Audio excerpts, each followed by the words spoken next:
Hey friends, thanks for joining me today. I'm bringing you 10 gourmand fragrances that I associate with fall that I actually enjoy. If you've watched me for a while, you know that gourmands are not a category that are appreciated in my house. My husband thinks that I smell like a candle when I wear them, and he's not into that. The kids think I smell too sweet, too candy-like, and it's kind of repulsive for them. I do happen to like some gourmands. I will say there's been sort of like a flood and overflow of gourmands, particularly vanillic gourmands into the market probably in the last year or two. And so I went through a point where I got sort of like saturated with them and overwhelmed. But I do still like some gourmands, and I wanted to share with you at least the top 10 for me today. And you know that I'm doing a series of fall videos, and so I'm trying not to repeat fragrances across the video, so I bring you a lot of variety this fall. Without further ado, I have 10 that I think are really, really great. Actually, I have a little bit more ado. Give me a second. Two categories of fragrances that I have moved away from. I had sort of an obsession with them a few years ago and have moved away. Coffee fragrances and also chocolate fragrances. So I've done a couple of coffee videos and I think at least one chocolate video, maybe two, I don't remember. And a lot of those have since found new homes. I still think most of those are beautiful, but I moved in a different direction or just had different taste, if you will, today than I did then. So you're going to see one fragrance that has a chocolate lean and one fragrance that kind of has a coffee-ish lean. And then the rest of these are in other gourmand categories. All right, now with no further ado, let's go. Actually, can I have one more ado? One further ado, can you drop in the comments what your very favorite gourmand fragrance is? Like if I told you you only can choose one, choose it right now, what would that be? Just drop it in the comments so we can start hearing recommendations from each other right away as people are watching this video. I love when you all engage with each other in the comments and look at each other's recommendations. Okay, now we're going to go into it. I'm going to get one out of the way that's actually sitting with my fruity floral fragrances because the fruitiness of this maybe stands out the most, but there's no denying that for me, this is a gourmand fragrance and has been a love since first sniff. Although others have come along and tried to dethrone it, it has been heavily imitated, but never duplicated. And that is Tom Ford's Lost Cherry. And the reason that I wanted to start with this is kind of to share it and then get it out of the way, because when people think of gourmands, they typically tend to think of dessert-like fragrances. And this is not dessert-like, but it is incredibly edible to me. First of all, I just love the cherry sort of lipstick red bottle here. I tried this out at the cosmetics company store, which sells a lot of Estee Lauder brands at discount prices. And so I ended up getting this for over half off because it is a mega pricey fragrance. And to me, it still reigns supreme as my all-time cherry favorite fragrance. There is one that gave it a run for its money this fall, okay, and that is Duchessa from Gritty, which was sent to me by So Avant-Garde. I wasn't going to purchase it because it's mega pricey, so I was super grateful to receive it in PR. And oh my gosh, is it absolutely beautiful, a lot heavier and sultrier than Lost Cherry. This one is a little bit more playful, a little bit more gourmand, whereas Duchessa is a very sexy, sultry nighttime cherry. So I'm going to stick with this one for this video. There's sour cherry, but I can't say that it's sour to me. It's a very sweet, delicious, delectable cherry that literally makes my mouth water. Almond is another prominent note in here. It's sort of a creamy almond accord. Some people pick up a boozy texture to this fragrance. I think sometimes I do and other times I don't. So it just depends, but it's heavy, heavy on like a very sweet, almost like a syrupy cherry, not cough medicine-y at all. I've tried some cough medicine like cherry fragrances. This one is just perfection in a bottle when it comes to cherry. And it has some spicy texture to it as well. I believe, let me look here at the notes. Cinnamon is a note, cloves, but friends, sweet cherry, almond, and maybe a touch of booziness here and there. I just adore this. This has, for a lot of people, horrible longevity. I'm talking about for some people, they smell it for 30 minutes and it's gone. On others, it's, a couple of hours. I've gotten up to 4 hours out of this fragrance. And the reason that I forgive that is because it is such a delicious, mouth-watering cherry fragrance for me that I'm happy to just respray. It's really quite beautiful. The most beautiful. She still reigns supreme, Lost Cherry for me, Tom Ford. All right, now let's get into some of the desserty fragrances that people think of when they think of gourmands. So a category in gourmand territory that has really grown on me is all like lemony vanilla types of fragrances. So I have a row of those, and maybe my favorite from the bunch today anyway is my scent of the day, and that is Acros Bake.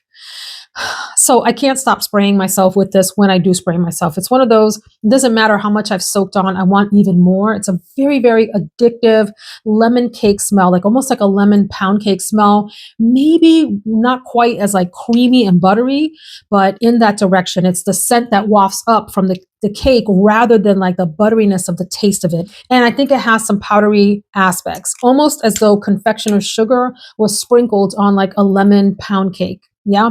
And you get that beautiful, you get the buttery smell and all of that, but there's like this powderiness. The texture of this is not buttery in terms of the way that it smells, though. Kind of hard to describe what I mean, but it's lemon, it's sweet, it's sugary, it's vanillic, and it's just super delightful. Some people find this to be light wearing, and I would agree with that. It comes on nicely and then becomes like the skin scent, and the longevity isn't the best. You know, do I still smell myself? Actually, I do. I do smell it on myself. I sprayed this on pretty heavily, I would say 5 hours ago at this point. So I have like faint whiffs of it. It is one that you're going to have to reapply if you want that beautiful opening of it. That is like the beautiful part of the fragrance. That really delicious lemon cake. Oh my gosh. Oh my gosh. So good. I also have Lyra. I have Mont Blanc Signature. I used to own a sweet pastry in Paris. I have put that on Mercari probably by the time that this video airs. That is a beautiful hot lemon bar fragrance. Ooh, we had our time and I want someone else to enjoy that now. I have another one that's in this category that I'm going to mention that's different enough that I think it's worth it. And I feel like there's something I'm missing. I think is it Love and Crime from Ex Idolo? That's another, if I have it right, heavy in this direction kind of fragrance, even thicker, very heavy on the lemon. Oh, I know what I wanted to share. Sana from Oud Blend is also really beautiful in this direction, that sort of gourmandy, sweet, lemony, desserty kind of smell. I find that the lemon in that one fades a little bit faster, and then you're left with like this gorgeous perfumey scent. I mean, it's still beautiful. And I may pick that up in the future, but for now, Bake is my choice in the sort of lemon gourmand category. In the category of like chocolatey gourmands, there's one that kind of ruined it for all of the other chocolates for me. And I have to blame Miss Jessie, who's out here on YouTube. I don't know if she's posted recently. If you're watching, Jessie, hey girl, hey, and thank you for sending along this precious bottle of Gourmand Kokan from Guerlain. Now, I know that this has been replaced with Feve Gourmand, I believe is the name of the new one, which I have tried in store as well. And it smells very, very similar to this, similar enough that I'm going to feature this, but really think of them as being interchangeable in a lot of ways. The differences are super duper subtle. In fact, I don't even remember what the differences are. I just remember smelling Feve Gourmand and thinking, ooh, that smells so close to this one, Gourmand Kokan. So act like I'm talking about both, okay? And the reason that this ruined me is because on opening, it's just okay, like the initial couple of seconds, but give it about 15 seconds to start to bloom, and you get one of the creamiest decadent dark chocolate fragrances, but in a perfumey way. That's what I love. It is not a literal chocolate where you smell like a chocolate bar. And nothing wrong with that either, but I feel like I've moved away from smelling like literal chocolate. And it's because of this fragrance. This really ruined it for me. I have a few chocolate fragrances left. I have Choco Violette from Mancera. I have Chelsea Nights, which has a cacao note. I'm forgetting the other one in that lineup. Oh, hello, Jess from Andrea Mac, which I've talked about here recently. And I feel, oh, Cacao Porcelana from Atelier Materie. All of those are different interpretations of the cacao note, which is really the pod that you make cocoa from, which you then use to make chocolate, like refine it into a gourmand edible chocolate type of deal, desserty chocolate. So all of those are perfumey and interpretations, as is this, but it gets the closest to chocolate from the current ones that are remaining in my collection that I wanted to mention. And it is intoxicatingly delicious. There's something so like buttery. Have you ever had a piece of freshly made dark chocolate where it's not bitter? Okay, because there is bitter dark chocolate. I feel like I got something hanging from my lip. Like there's a little piece of lipstick that is bugging the heck out of me. So if you see it, I'm sorry. I promise I looked and tried to pull it out.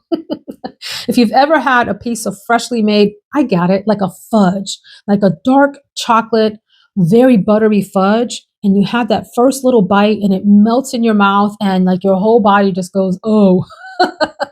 That's kind of what I get from this with this gorgeous perfumey background. It's heavy on the vanilla, and I want to share, let me see here. It says that it has rose and spices and all of that, and rum even. Well, at least the original of this, because I think this is maybe a reformulation of the original Gourmand Kokan. I'm not really sure.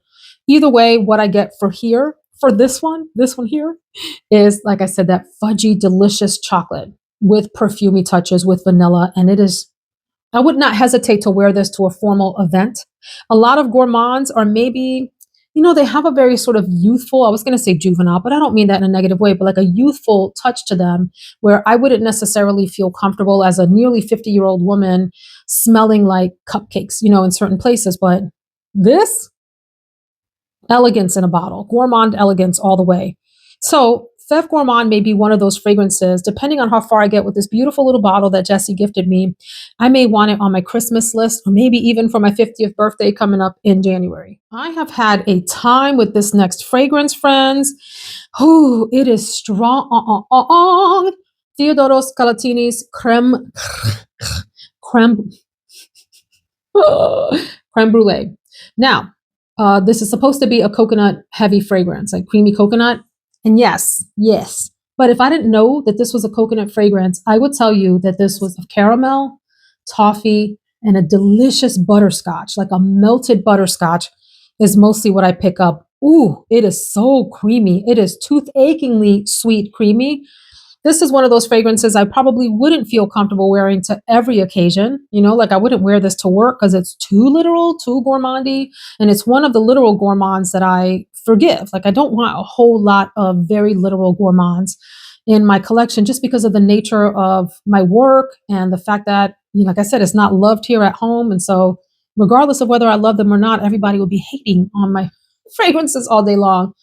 This is so creamy and deep. And like I said, very butterscotchy, friends. It's like melted butterscotch more than it is coconut. Now, if you know there's coconut in it, you would sniff and go, oh yes, it smells like warm coconut cream. And some people find this to be a little bit artificial smelling. I can see that. I don't think that. But if someone said that to me and I then smelled it, I would go, oh, I guess I could see how somebody would think that. But it's not what I get. I just get this beautiful, super sweet, creamy, butterscotchy, mixed with caramel and a dash of toffee in it. And maybe that coconut cream, okay? So good. Really projecting very, very strong. And for the time that it lasts, I think it projects well. I recently wore this full day, and I want to say it gave me a good 6 to 8-ish hours and was still faint on my skin for many hours after that. But that's pretty long lasting in today's fragrance world, friends. Creme Brulee. My next recommendation is for my salted popcorn lovers. And if you like butter on your popcorn, this might be one that would interest you. This is from the House of Oud, and it's called What About Pop? The other popcorn fragrance, I have two others. I know of one other, and I have another. Pure Excess by Paco Rabanne is lovely. And that supposedly has a popcorn note that other people pick up. I just pick up like a sweetness in it. Beautiful. Very highly feminine, seductive date night fragrance. That's the one with the little snake on it. And then the other popcorn note that I recently tried and thought was really lovely is the opening of the Cirque du Soleil fragrance. I think it's called L'Eau de Parfum, Cirque du Soleil, in the beautiful bottle. The opening of that is so photorealistic, caramel popcorn that it makes your mouth water. It smells like a bunch of other fall beautiful things, and then it starts to settle down into just a nice vanilla. But this one is a popcorn heavy fragrance, and I love that it's like a salted popcorn like you would get at a movie theater with butter on it initially. It's not quite as creamy as that smell. It has a little bit more dryness, and then as it settles down, this becomes mostly like almost like a salty caramel vanilla fragrance that I think is really delightful and pleasant for sweater weather. So that is caramel popcorn. Ooh, What About Pop from the House of Oud. Speaking of caramel, one of the most delicious caramel fragrances I have ever smelled. It's unfortunately not the longest lasting, although there are tricks to get it to last a little bit longer. But when you buy a fragrance, I don't know, I'm of the mindset, I don't want to be layering and putting on oils and all of this to get a fragrance to do what it needs to do. But if you're a layering kind of gal or a guy, from Sol de Janeiro, Sol Cheirosa 62. With this Studio 54. Dun, dun, dun, dun, dun, dun, dun, dun, with this dancing queen strobe thing. What do you call it? Disco ball. It's called like a disco ball. This is a very heavily vanillic caramel nutty fragrance. It's pistachio, and almond and caramel and vanillic deliciousness. It's just so dang sweet and so good. I am a huge, huge fan of the Boom Boom Cream from Sol de Janeiro. In fact, it's one of the only lotions. You guys, me and the lotion drama. At one point, I purchased all these lotions thinking I would use them to layer under fragrances, but I'm just not a lotion and oil gal. I have some, and so the Boom Boom Cream is one that has lasted and actually been repurchased over and over again because it's just such a delicious smell. This smells just like that cream. Layering those two together and throwing on one of the sprays that smells like this. I think I have the 71. Is it called Cheirosa? I forgot what it's called. The Sol de Janeiro number 71 spray. I forget what the heck it's called. But I layer those together and it's so dang delicious. This is one of the creamiest, caramelly, sweet, amazing deliciousness of fragrance. I can't get enough of this. This is like addictive to me, the smell here. So it's gotten a little bit stronger as it has sat in my collection, but you still get 5 hours if you're lucky and you do all of the layering. So it's beautiful though. It's so beautiful. I have a very, very deep love affair with this next fragrance. And here's a good example of a fragrance that doesn't have a big dent in it. I had a travel spray of this that I went through, and you don't need a lot of sprays of this. I also happen to have another, let me just tell you what it is. Commodity Milk Plus or Milk Bold, as it's called. You can call it either. I have the expressive version of this, and they're both so delicious. This is my favorite of the two, like if I were forced to choose between them, although I think they're both gorgeous. I get a fluffy marshmallow from this, but like the marshmallow is soaked in like this super delicious, creamy caramel / coconut cream. Okay. Like if you've ever worked with, is it called creme de leche? The really thick kind of creamy, or is it cream of coconut? Maybe both of those that you would use. Condensed milk. No, not condensed milk. Creme de leche. The creamy stuff that you would use for desserts. It's like that. It's like the marshmallow was soaked in that kind of a cream and then put into here and throw some more sugar in there and then add like a woody background to it. I will say a lot of people don't enjoy the woodiness that's in this fragrance. I don't understand that because to me, it's such a beautiful, nice balance to like the overly sweet facets of this. I appreciate the two of them together to ground each other so that this doesn't go fully into only gourmand marshmallow type of territory. It has some base to it, but I find it so addictive, so like intoxicating. I remember spraying this on skin, walking around Sephora, and after the dry down going, oh my gosh, this thing is like magic. This is magic for me. The expressive is beautiful too. It's a little bit airier, more in the fluffy marshmallow direction. This has a lot more creaminess and depth to it than the expressive one does, but they're both just gorgeous. And even though it doesn't look like there's a big dent, it's right about there. I wore the heck out of this last year. You only need maybe 3 or 4 sprays max. And this thing it's like the Energizer Bunny. It just keeps, trucking along all day long. Will take you into the nighttime, into the morning. And it's so alluring and addictive for me. I love this. And then, we've talked about this a lot. A lot of people love this, and with good reason. This is from Kerosene, and it's called Unknown Pleasures. Some people get, and I've seen this in many comments, lemon pledge from this. So it's one I would definitely say try before you buy, because it may not be for you. Or if you're the kind of person that thinks like devotion. Oh, that's the other lemon gourmand that I probably should have mentioned when I talked about Acros Bake. Hello, that's in the lineup too. But I didn't want to put them all in here, right? If you've smelled Devotion and you think that smells like chemical cleaner, you might kind of get the same out of Unknown Pleasure. So just be careful with that. But the fragrance has lemon, a really bright, zesty lemon. If I didn't know any better, I would say it has a little bit of ginger and like a dash of grapefruit in it as well. And it has caramel in the fragrance that isn't like a thick caramel like you might get, out of like this one or what I pick up in Creme Brulee, even though it doesn't list caramel. There's a really softer, thinner caramel here for me. Vanilla in the base, and then it also has a tea note. So the combination of that may come across a little odd to some people, and to others, they'll pick up all of that in a nice, subtle, beautiful way. It's a strong fragrance, but the way that those four notes show up, the zingy lemon, the vanilla, the caramel, and the tea. It's like they're all sort of dancing together in this fragrance. The beauty of this is really for me in the dry down where the vanilla really bolsters those other notes and allows them to shine while still giving them some protection and some foundation in gourmand territory. Really delightful. This is the sweetheart of the kerosene house for a lot of people, and I can understand why.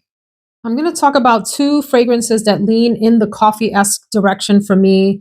One of, well, maybe my favorite coffee-based fragrance. It used to be Coffee Addict from Theodoros Kalotinis, and then recently I put that in a masterpiece fragrance video a few years ago, and I still think it is for what it is. It's like a latte, like a coffee latte. So this is what happened. What had happened was somebody, one of y'all, I'm blaming one of y'all. I'm blaming one of you. So if it was you, put your hand up in the comments. Somebody said, Coffee Addict smells too literal, like I spilled coffee on myself. And I was like, why did the person say that? Because then I couldn't get it out of my head. I went and sprayed it again and I was like, oh my God, I smell like coffee got spilled on me. So I ended up passing that fragrance along. Egad. I will say though, I had already sort of started to like move away from loving coffee fragrances. Like, I don't know, you go through phases with things. So this one still remains a deep love, mostly because it's an interpretation of a cafe smell versus being a literal coffee smell. And it is the absolutely gorgeous masterpiece status Theo Cabanel Caffe Cabanel. The bottle's a little kitschy. I'm not sure if I like it or think it's weird, but I'll live with it. And I remember falling in love with this on first sniff because it is such a sophisticated, soft, demure. It's demure and mindful. Just kidding. We're not doing all that. But it is demure and mindful. It is demure and mindful. This is a softer wearing. It has presence. Like it's going to give you a nice scent bubble, but it's the texture of it is so soft and a little bit airy. It smells like a combination of something wafting out of a coffee shop and maybe like a hint of a croissant and a touch of an aromatic nature. Maybe the closest that I've come to this is Coffee Break from Maison Margiela. Is that what that fragrance is called? Although that sort of is more heavy on the lavender tones. I don't pick up like a straight aromatic nature. I pick up like touches of that far in the background. The primary notes here are actually cinnamon, butter. Stop playing with me. Coffee pods, milk, caramel, vanilla. All of that melds together into a very comforting, almost like imagine a sweater weather fragrance, soft and subtle under your sweater, with wafts of something off of a nicely made latte, and you've sprinkled a little tiny hint, like a dash of cinnamon on top. Yes, yes, and it's sweet. Maybe you have some syrup in that, like one pump of a syrup, just one, in that latte as well. It's perfection in a bottle. If you like typical fall fragrances and you want something a little new and different, this is made too. The perfumer is Cecile Zerokian, and isn't she the main perfumer or has been or was for Amore? I don't quite recall. But I mean, the woman knew what she was doing with this. This is just one of the most beautiful, soft, refined, demure, and mindful fall fragrances for the most elegant among you, where you still want to be gourmand without being literal. Dang, this is beautiful. So good. A recent coffee love for many. It's a newer release. I think this is beautiful. I'm not going to pick up a bottle, maybe for a long time, maybe not ever, just because I said I'm moving away from coffee fragrances. But if you are a lover of that type of profile and you really like vanilla, Amore Cafe, or is it Amore Cafe? Whatever, this one from Mancera. It's so nicely done. It's mostly vanilla for me. It's a very vanilla heavy fragrance and it's a soft vanilla. It isn't a really deep, thick, creamy vanilla. It's a touch airier than that. And it has this subtle coffee accord and it's like a milky coffee. It's a coffee that has both sugar and a lot of milk added to it, a watered down coffee. I say watered down because I drink my coffee black, friends. And so anything with a lot of milk in it, I call watered down. So that's what I mean, like a milky coffee smell. It is really pleasant, really delightful, really comforting. It's like a coffee hug in a bottle, but the coffee is subtle. I feel like the coffee is a secondary player to the vanilla in this fragrance. Let me know if you think differently if you have a full bottle. It's beautiful. And if you like that kind of a fragrance, this is a very, very good one to try out.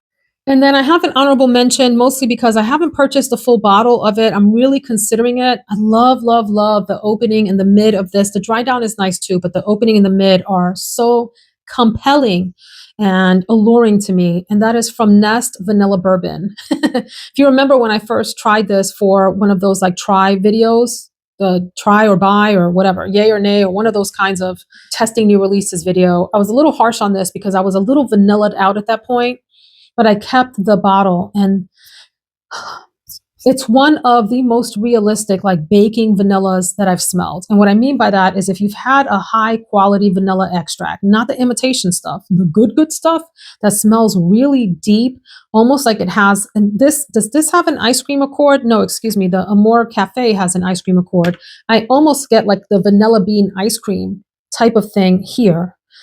It's really good. It is a thicker, darker vanilla. And I think there's brown sugar in the fragrance. And there's also a night blooming jasmine, which I think just adds a really lovely feminine floral aspect in the background. For me, I don't feel like that floral aspect is dominant. I have Acro Bake on, but I wanted to spray this on just to be clear with you all about what I'm smelling here. It's definitely a really lovely deep vanilla extract, the real stuff, the real deal, sprinkled with brown sugar and a touch of florals. And I think it's really, really lovely. And I'm considering a full bottle of it. So this is my honorable mention. Would love to know if you have tried this and what did you think of this? So friends, that is my top 10 gourmand list. That reminds me of fall things for now. If you ask me tomorrow, maybe it's a different list. Let me know your thoughts on these fragrances below. And don't forget to drop down below your very favorite fall gourmand fragrance. If you are still here at the end, could you drop like a chocolate bar or something down below so we know you made it to the end? Thanks so much. I'll see you in the next video. Take care, friends.